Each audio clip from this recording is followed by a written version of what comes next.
నాకు పర్మిట్ రిసీవర్గా ఇంటర్వ్యూలోనే ఏటేటి అడిగారో మీతో షేర్ చేసుకుందాం అనుకుంటున్నానండి.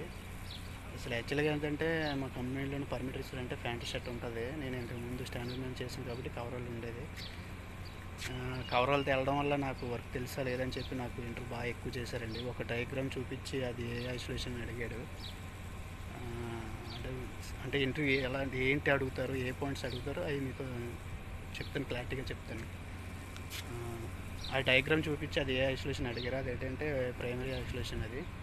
ఆ, నాకు ఫస్ట్ స్టార్టింగ్ డబుల్ బ్లాక్ వాళ్ళు డయాగ్రామ్ చూపించారు, అది చెప్పాను ప్రైమరీ అని. తర్వాత వేరేది అడిగారండి, వేరే డయాగ్రామ్ చెప్పి నాకు నేను స్టాండర్డ్ మ్యాన్ కదా, పర్మిట్ రిసీవర్ కాదు కదా. మా ఎగ్జామ్ ఇంటర్వ్యూలు అయ్యి 2 నెలలు అది మాకు ఏంటంటే ట్రైనింగ్ ఎగ్జామ్ అయ్యి 2 నెలలు అవుతుంది. 2 నెలల తర్వాత ఇంటర్వ్యూ అయింది నాకు. ఏం గుర్తుంటుందండి ఇప్పుడు? అంటే స్టార్టింగ్ నేను చెప్తాను. కన్ఫర్మ్ ఫేస్ గురించి అడుగుతారండి. What is the confined space అంటే it is not designed for continuous human occupancy, particle enclosed area, oxygen deficiency, oxygen enrichment, limited access and access, యాక్టిమేట్లీ flammable gases, toxic gases. Example ఇప్పుడు confined space example చెప్పమనంటే work గురించి మనకి అందులో ఏంటంటే maintenance, cleaning, repair, inspection జరుగుతుంటాయి. తర్వాత isolation గురించి ఏంటంటే ఐసోలేషన్ 2 టైప్స్ అండి. ప్రైమరీ ఐసోలేషను, తర్వాత పాజిటివ్ ఐసోలేషను. ఐసోలేషన్ అంటే సోర్స్ ఆఫ్ ఎనర్జీ కటింగ్. ఇప్పుడు ప్రైమరీ ఐసోలేషన్ అంటే లో లో లో రిస్క్ యాక్టివిటీ అండి. అందులో 3 టైప్స్ ఉన్నాయి. ఫస్ట్ ఏమో సింగిల్ బ్లాక్ వాల్ అండి, 2 డబుల్ బ్లాక్ వాల్, 3 ఏమో డబుల్ బ్లాక్ బ్లీడ్. తర్వాత పాజిటివ్ ఐసోలేషన్ అంటే హై రిస్క్ యాక్టివిటీ. దాంట్లో ఏంటంటే ఇప్పుడు మ్యాక్సిమం మనం కన్ఫర్మ్ ఫేస్ వర్క్ చేస్తాం కదండి. కన్ఫర్మ్ ఫేస్ వర్క్ చేసినప్పుడు ఎక్కువగా దాన్ని పాజిటివ్ ఐసోలేషన్ యూజ్ చేస్తారు. తర్వాత కన్ఫర్మ్ ఫేస్ సపోర్టింగ్ డాక్యుమెంట్స్ అడిగారు.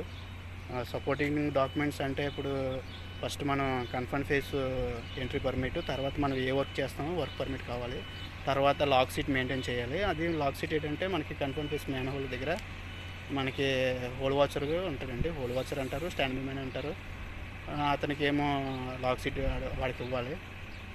ఎవరైనా అంటే వర్కర్స్ లోపలికి వెళ్తుంటారు కదండి, వెళ్ళేటప్పుడు అంటే అది కూడా కన్ఫర్మ్ ఫేస్లోనే ఇంతమంది అని చెప్పి అలౌడ్ ఉంటుంది.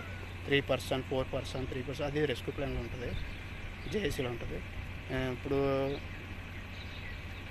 వాడు తర్వాత మళ్ళీ గ్యాస్ టెస్ట్ కూడా మెయింటైన్ చేయాలండి. మేము చేసే ప్లాంట్లోనే ఎవ్రీ 15 మినిట్స్కి ఒకసారి గ్యాస్ అంటే కంటిన్యూ మానిటరింగ్ చేయాలి, గ్యాస్ టెస్టింగ్. తర్వాత రైటింగ్ ఏమో ఎవ్రీ 15 మినిట్కి ఒకసారి చేయాలి. తర్వాత ఏమో జేఎస్సీ జాబ్ సేఫ్టీ అనాలిసిస్, తర్వాత ventilation plan, blind list, lotus, తర్వాత రెస్క్యూ ప్లాను, తర్వాత పిఎన్ఐడి అంటే పైపింగ్ ఇన్స్ట్రుమెంట్ డ్రాయింగ్.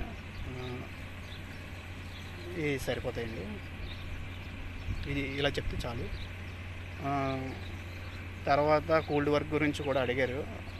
దానికి తర్వాత మనకి ఒక ఎక్విప్మెంట్ చూపించి అది నువ్వు పర్మిట్ ఎలా తీస్తావు. ఫర్ ఎగ్జాంపుల్ కోలం ఉందనుకోండి, కోలంలోనే 3 మ్యాన్ హోల్ ఉన్నాయి. ఫస్ట్ నువ్వు అక్కడికి వెళ్ళి పర్మిట్ ఎలా చూస్తావు, ఎలా తీస్తావు అంటే ముందు మనం విజిట్ చేస్తాం. విజిట్ చేసిన తర్వాత అక్కడ ఆ ఎక్విప్మెంట్ డ్రైవ్ అయిందో లేదో చూసుకుంటాం. తర్వాత బ్లైండ్ లిస్టు, తర్వాత లోటో చెక్. తర్వాత ఏంటంటే లోటో అండి, లోటో దానికి కలర్ కోడ్స్ ఉంటాయి. ఏరియా ఓనర్కి ఏమో మేము చేసే ప్లాంట్లోనే ఏమో ఎల్లో కలరు, తర్వాత మెయింటెనెన్స్ బ్లూ, తర్వాత కాంట్రాక్టర్ ఏమో గ్రీన్ అండి, తర్వాత ఈఎస్ఓ అని చెప్పి ఎలక్ట్రికల్ సిస్టమ్ ఆపరేటర్, దానికి ఏమో రెడ్ అండి కలర్ కోడ్, అది కూడా అడిగారు. తర్వాత నేను చెప్పాను కదండి, అలాగే మేము వచ్చి 6 నెలలు సెడ్డానికి వస్తే మాకు 3 నెలలు అలాగే డ్యూటీ దొరుకుతుంది, మిగతా 3 నెలలు ఇంటర్వ్యూ, ట్రైనింగ్లు, సేఫ్టీ ఓరియంటేషన్లు అని చెప్పి ఇలా జరుగుతుంటుంది. మాకు ఏంటంటే ఇప్పుడు మరి మీకు 3 నెలలు వర్క్ ఉంటుంది, 3 నెలలు వర్క్ ఉండదు కదా, మరి మీ శాలరీ ఎలాగంటే ఇప్పుడు మేము ఏంటంటే ఇప్పుడు ఒక బేసిక్ వస్తామండి. ఒక బేసిక్ వచ్చిన తర్వాత ఫర్ ఎగ్జాంపుల్ ఒక 1800 అనుకోండి. అంటే మా కంపెనీలోనే పర్మిటరీస్ స్టార్టింగ్ 1800 నుంచి 2100 దాకా ఇస్తున్నారండి.